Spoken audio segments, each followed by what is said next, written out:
Welcome to This Organized Life. If you're a mom, wife, or coffee lover seeking advice on how to reduce clutter and reclaim time, look no further than your host, Lori Palau, founder of Simply Be Organized and author of Hot Mess, a practical guide to getting organized. For a lot of people, clutter is their dirty little secret, but it doesn't have to be.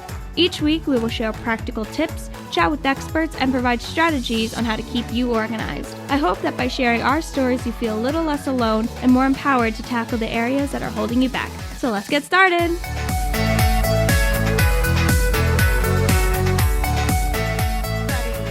to today's episode of This Organized Life. I'm your host, Lori Palau. So happy that you're here. Right now, we are in the middle of May. Things are moving and shaking, and it is crazy. So, if you are taking time out to listen to our show, we're so appreciative. Really, we know how busy everyone's lives are these days. And so, the fact that you are choosing to watch or listen to our show means the world to us. And we're really so grateful that you're here.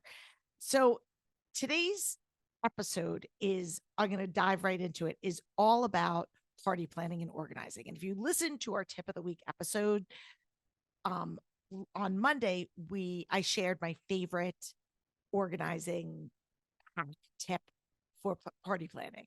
And I'll give a spoiler alert if you haven't already listened to it. It's Pinterest. And I love Pinterest. If you haven't listened to that episode, go back and check it out. You can also kind of read the blog post if you prefer, where I talk about why I love Pinterest, how you can use Pinterest. I think it's a great, great tool for so many things, but specifically when it comes to party planning. But today I want to take like a bigger, broader view, and then get really down into the nitty gritty about how you can effectively plan a party. And I know springtime in general is oftentimes a big popular time for a lot of parties, like graduations and anniversaries and baby showers and bridal showers and all the like. And depending on obviously where you live, a lot of people opt to have parties in the spring and summer because it's nice outside, especially if you're in the Northeast. Now, obviously, if you're in another part of the world, or maybe even in Arizona where it's 120 degrees out in the spring and summer, might not apply. But even if you're doing a party inside, a lot of these rules will apply. Okay, so we're going to go over 5 different key areas that I think are integral for having a successful organized party. Okay, number 1 is budget. What is your budget? How much money are we working with? I think budget is super important in all aspects, whenever in life. And we've done episodes on budget in general, like just for your household. But if you're doing any type of a party planning or a vacation or anything of the like, knowing how much money you have to spend gives you boundaries. It sets you up for not being like, oh my gosh, we went way over budget or we spent more than we have. It allows you to then peel back the layers of, okay, if we have, $1,000 to spend on this party, what are the other moving parts? We need food, we need decorations, we need invitations, whatever it is. And then you can decide how you want to allocate it. So, number 1, start with a budget. Number 2, come up with, again, the logistics of it: date, time, place, and then you have your theme of what it is that you want to do. Like, what are we doing? Are we doing a graduation party? And the theme is, something wherever your kid's going off to school. Or is it a retirement party? And you're like, hey, we're doing a travel themed retirement party. Or are we doing a christening? And, whatever it is, you want to come up with all of the details. What do we want this to be? And then that's where our tip of the week using Pinterest can come in, because then you can easily start to gather ideas for all the moving parts that relate to that party, because I think themed parties are good. And even if your theme is simplicity, we just want to have a, modern, rustic themed backyard barbecue. Like whatever it is, you can craft all of your ideas surrounding that. You can get the decor, you can get the food, you can get invitations if you need that, whatever that looks like. So creating all of those details again: time, date, location, and the theme. The next thing that you are going to want to do is look at who is involved, who is your team, who is helping you with this, if this is something that you're running point on. So if this is your party, are you doing it yourself? Are you hiring a party planner? Are you doing this with your friends, with your kids, with your family members? Who are the people that are involved in this?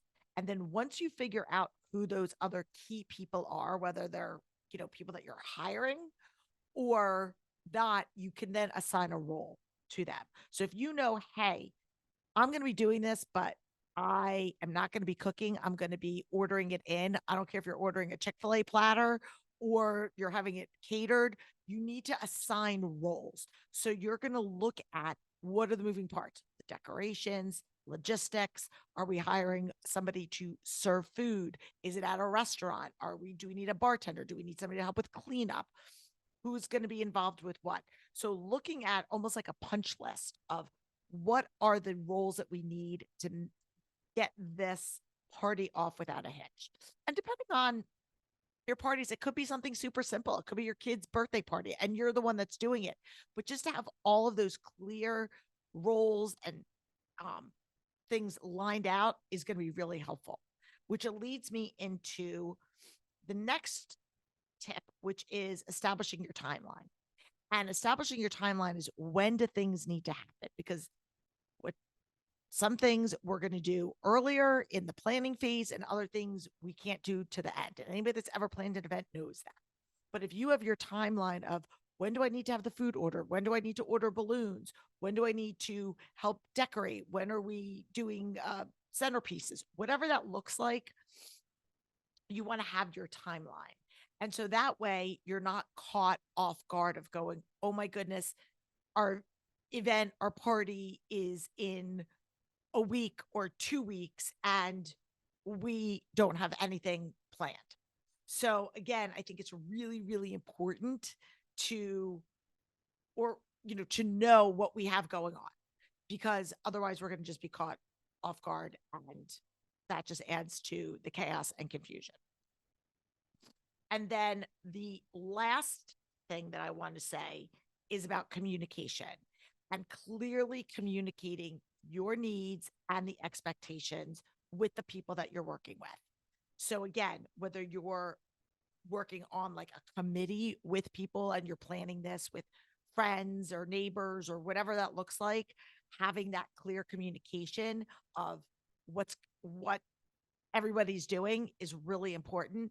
If you are working with outside vendors, communicating your expectation, what you need from them, what they need from you, all of the deliverables is so important. And even communicating with your guests, if there's things that you need them to know, if there's a rain date, if there's, whatever it looks like, whatever questions you may have or things you want them to know, make sure that you are communicating them. A lot of times we get caught up in our own heads because we're doing the planning and we know what's happening, that we forget that not everybody else is also in the loop. So again, whether that's internal communication or external communication, it's really important to have all of that.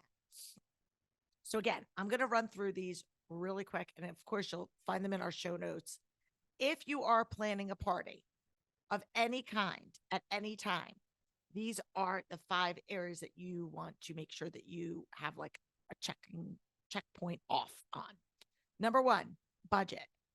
You want to make sure you know what that budget is so that you don't overspend and you know how much money you can then allocate to each different area of the party. Number 2, what is your theme? What is it that we are trying to accomplish with this party? What's our goal with the party?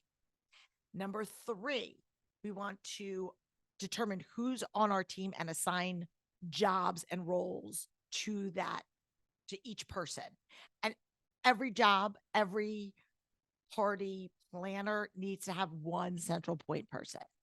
So you could have different people that are running different aspects of it, but everybody should funnel into one person. Maybe you're that person, maybe a party planner is that person, but you want to have, everybody needs to have one person that they look to kind of call the shots. So that's really, really important. Number 4 is understand your timeline. That way, when do I need to order this? When do I need to plan this? Everybody can then understand where the busy time is, where you might have a lull, and then where things pick up back up again. And the fifth tip is clear communication. Communicate, communicate, communicate. People have ideas in their mind of what done looks like, of what large, small, what does that look like? We need to be very specific. We're going to have a lot of people. What does that mean? For some people, 20 is a lot. For other people, that means 200. Be very specific. Clearly communicate with your vendors, with your team, and with your guests.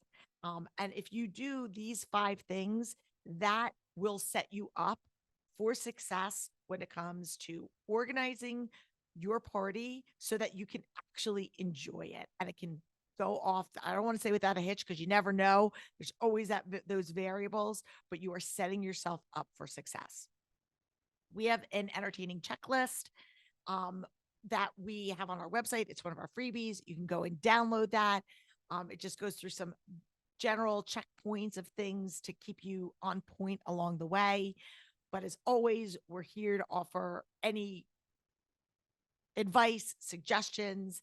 You can hop into our Ask an Expert series if you have a question, or if you're interested in doing any of our paid clutter coaching offerings, we're here for that. I hope this has been a really useful episode for you. If you know somebody who might be planning a party and this could be beneficial, make sure you do them a favor and share this with them.